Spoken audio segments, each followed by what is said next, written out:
Hello students, welcome back to middle education. तो students, finally मैं ninth के students का मैथ सब्जेक्ट का जो टेस्ट है जो कि आपका कल होने वाला है वो उसके लिए वीडियो लेकर आ गई हूँ। यदि आपने फर्स्ट वीडियो सोशल साइंस का नहीं देखा है तो आप जल्दी से चैनल पर जाके उसको कम्प्लीटली वॉच कर लीजिए, क्योंकि मैंने उसमें आपको एक एक क्वेश्चन का क्रमशः बहुत अच्छे से सॉल्यूशन समझाया भी है और साथ में पूरा का पूरा कवर भी करवाया है। तो चलिए यहाँ पे हम मैथ्स के पेपर को सॉल्व करेंगे। इसमें मैं एक एक क्वेश्चन को आपको स्टेप बाय स्टेप पूरा कंप्लीटली समझाऊंगी, अच्छे से एक्सप्लेन भी करूंगी। आपको जो भी गणित के क्वेश्चन है वो एक भी क्वेश्चन में कोई भी तरीके की कठिनाई नहीं आएगी। वीडियो में लास्ट तक बने रहिए। पीडीएफ को डिस्क्रिप्शन बॉक्स से जाके डाउनलोड कर लेना है। साथ में वीडियो को लाइक और शेयर करना मत भूलिए। यदि आप अपने एग्ज़ाम में बहुत अच्छा स्कोर करना चाहते हैं तो मिडिल एजुकेशन में इसी तरह जुड़े रहें। तो चलिए हम यहाँ पे वीडियो को स्टार्ट करते हैं। यहाँ पे ये जो है वो आपकी सेकंड वीडियो है। फर्स्ट वीडियो सोशल साइंस की चैनल पे अपलोड हो चुकी है। जिन बच्चों ने उस वीडियो को नहीं देखा है तो वो जल्दी से जाके उस वीडियो को भी कम्प्लीटली वॉच कर लीजिए। फिर यहाँ पे आते हैं हम मैथ्स के टेस्ट पे।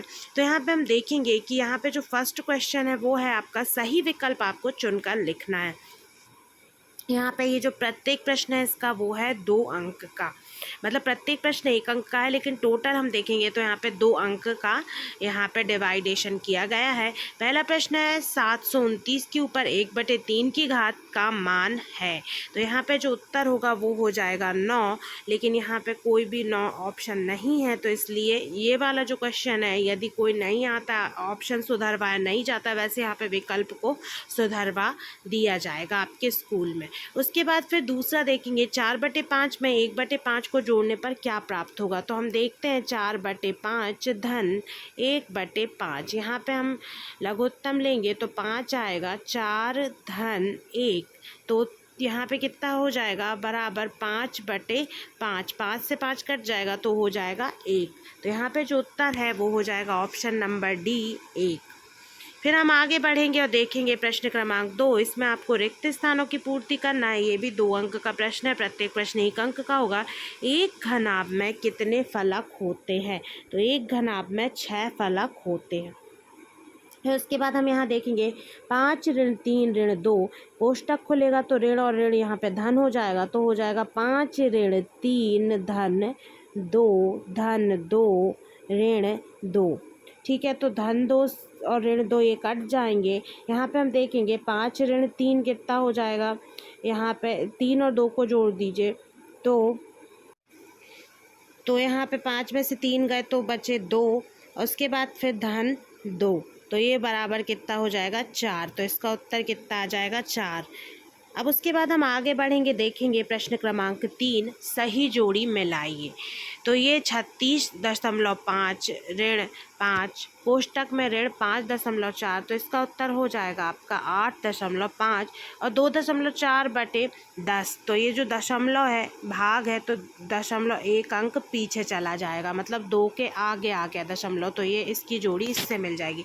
देखिए जिस तरीके से मैं आपको एक एक प्रश्न का कारण और साथ में एक एक सवाल का बहुत अच्छे से सॉल्यूशन समझाऊंगी, वैसे आपको कोई नहीं समझाएगा, इसलिए आप इस वीडियो को अच्छे से ध्यान से समझिए। वीडियो में जो जो चीज़ें आपको बताई जानी, वीडियो को अच्छे से ध्यान से पूरा कंप्लीटली आपको एंड तक देखना है।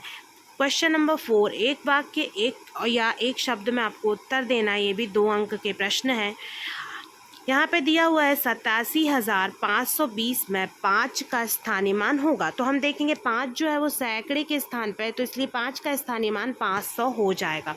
दूसरा है एक घन में कुल कितने शीर्ष होते हैं। तो पहले फलक पूछा था, अब शीर्ष पूछा, तो शीर्ष 12 होते हैं। अब उसके बाद हम यहाँ आ जाते हैं कि निम्नलिखित में से आपको सत्य असत्य लिखना है। शंकु एक गोलाकार ठोस आकृति होती है, तो यह सत्य हो जाएगा। दूसरा है सड़क बनाने में प्रयुक्त रोलर का पहिया बेलनाकार आकृति होती है, तो एकदम सही है। ये भी 2 अंक के प्रश्न थे। अब हम यहाँ पे आ जाते हैं जो इबारत वाले प्रश्न है वो। प्रश्न क्रमांक 6 में हम देखेंगे आमिर ने बैंक से 13,500 रुपये उधार लिए, 2 वर्ष बाद 1,680 रुपये ब्याज जोड़कर बैंक को पूरा कर्ज चुकता कर दिया। आमिर ने बैंक से कुल कितने रुपए अदा किए, मतलब कि इसमें इसको जोड़ना है, ठीक है। टोटल तभी यहाँ पे वैल्यू निकलेगी कि उसने कितने कुल रुपए अदा किए। तो देखिए यहाँ पे आपके लिए कंप्लीट सॉल्यूशन अवेलेबल है, ये आप देख सकते हैं कि देखिए आमिर, पहले आप क्या लिखेंगे, आमिर ने बैंक से उधार ली कितने रुपए, 13,500 रुपये, 2 वर्ष बाद ब्याज कितना चुकाया, 1,680 रुपये। अब इन दोनों को जोड़ देंगे तो कुल रुपए कितना आ जाएगा, यहाँ पे आ जाएगा 15,180 रुपये, ठीक है। ये पूरा आपका उत्तर हो जाएगा। फिर हम इसका अथवा देख लेते हैं कि एक दुकान में पैंट की कीमत 754 है, शर्ट की कीमत 560 है। तो बताइए पैंट और शर्ट में कुल कितनी कीमत होगी। तो दोनों को यहाँ पे भी आपको जोड़ना है। लेकिन प्रश्न को करने का भी एक हल करने का तरीका होता है जो मैं आपको समझा रही हूँ, जिससे आपका एक भी नंबर नहीं कटेगा। पैंट की कीमत आप यहाँ लिख लें, फिर शर्ट की कीमत, फिर पैंट और शर्ट की कुल कीमत, तो हो जाएगा 1,254 रुपये। ये आपका आंसर हो जाएगा। फिर आ जाते हैं प्रश्न क्रमांक 7 पे। 8 करनी 15 और को 2 करनी 3 से भाग दीजिए, ठीक है। ये है इसका प्रश्न पहला 7वां। और उसके बाद फिर 8वां में है 2 करनी 2 धन 5 करनी 3 और 2 करनी 2 ऋण 3 करनी 3 को जोड़िए। ये 2 स्टेप दिए, उनको जोड़ना। तो दोनों प्रश्नों को हम देख लेते हैं। तो इसको कैसे हल करना है आपको, 8 करनी 15 और 2 करनी 3 को भाग देना। तो पहले तो भाग के रूप में लिख लेंगे। अब 8/2 को अलग करके यहाँ गुणा करनी 15 और यहाँ पे करनी 3। अब यहाँ पे 2 एकम 2, 2 चौके 8, 2 से कट गया, ठीक है। फिर यहाँ पे 15 को आपको क्या लिखना है, 5 गुणा 3 15 होता है, तो करनी 5 गुणा करनी 3, तो ये हो जाएगा 5 3 15। अब नीचे भी क्या है, करनी 3 है, तो ये दोनों एक दूसरे से कट जाएंगे, तो क्या हो जाएगा 4 करनी 5, इसका उत्तर हो जाएगा। इसी प्रकार हम यहाँ पे देखेंगे कि दूसरा जो प्रश्न था वो क्या था कि 2 करनी 2 धन 5 करनी 3 में क्या जोड़ना था आपको, करनी 2 ऋण 3 करनी 3। अब इन सबको आपको जोड़ना है, तो एवं की जगह पे धन का चिन्ह लगा के पूरा का पूरा स्टेप लिख दीजिए। अब हमें यहाँ पे ध्यान देंगे कि यहाँ पे एक करनी 2 है, मतलब, और यहाँ पे 2 करनी 2 है, तो 2 करनी 2 और 1 करनी 2 दोनों आपस में जुड़ जाएंगे। आपस में जुड़ेंगे तो क्या हो जाएगा, 3 करनी 2।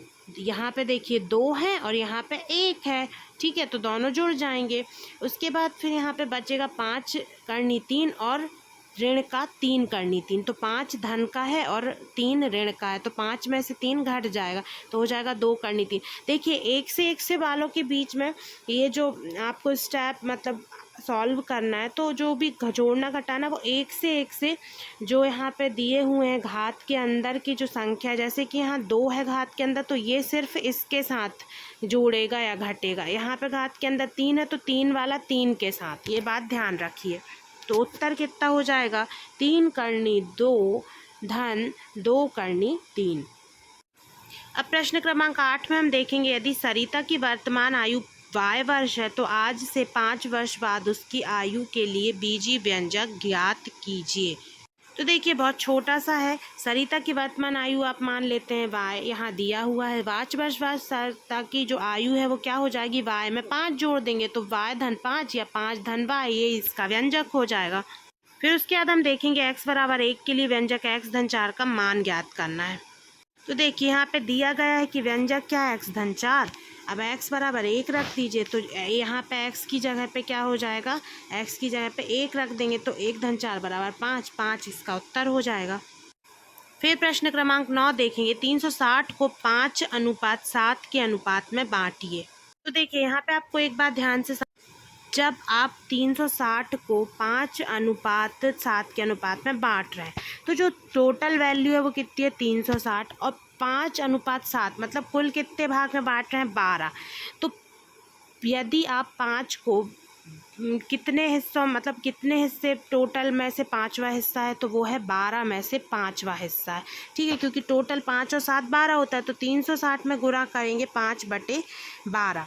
तो यहाँ पे कट जाएगा 12। मैं यहाँ पे कैसे होगा, 12 एकम 12, 12 चौबीस, 12 तिया 36, तो यहाँ 30 आ जाएंगे, 30 पंचे 150।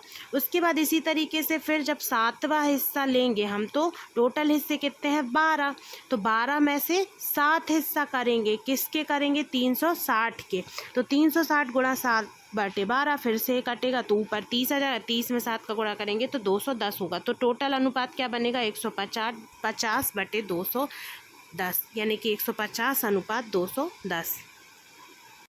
उसके बाद हम देखेंगे यदि मोहन रमेश से 2 गुनी ऊंचा है, तो मोहन और रमेश की ऊंचाई का अनुपात क्या होगा।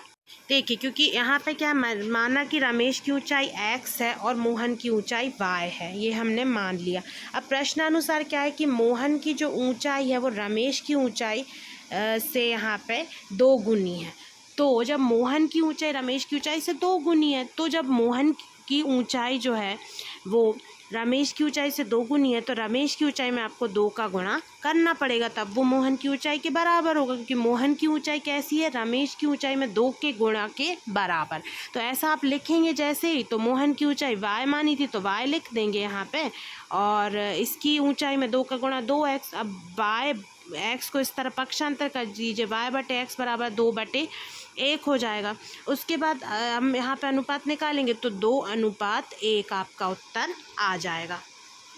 उसके बाद हम देखेंगे प्रश्न क्रमांक 10, 35% को भिन्न के रूप में लिखिए।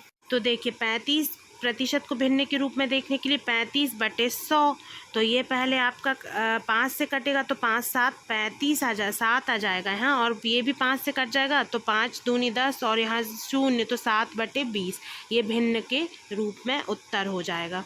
उसके बाद ये अंतिम प्रश्न है, 3/4 को प्रतिशत में बदलिए। 3/4 को प्रतिशत में बदलने पे हम देखेंगे 3/4 गुणा 100, तो फिर यहाँ पे देखिए आप, ये 2 से कट जाएगा तो ये 50 हो जाएगा, यहाँ पे 2 दूनी 4, फिर दोबारा कटेगा 2 से, तो यहाँ 25, तो 25 गुणा 3, तो कितना हो जाएगा 75%। तो यहाँ मैंने आपको 9th का मैथ्स का जो पेपर है वो पूरा सॉल्व करवा दिया है। वीडियो थोड़ी सी लंबी हो गई क्योंकि मैंने सारे क्वेश्चन को बहुत अच्छे से समझा है। कमेंट में कमेंट करके ज़रूर बताइए कि आपको जो प्रश्न हैं, जितने भी सवाल थे, वो अच्छे से समझ में आए हैं या नहीं। और वीडियो को लाइक करना मत भूलिए। PDF को डिस्क्रिप्शन बॉक्स से डाउनलोड करिए। Thanks for watching this video.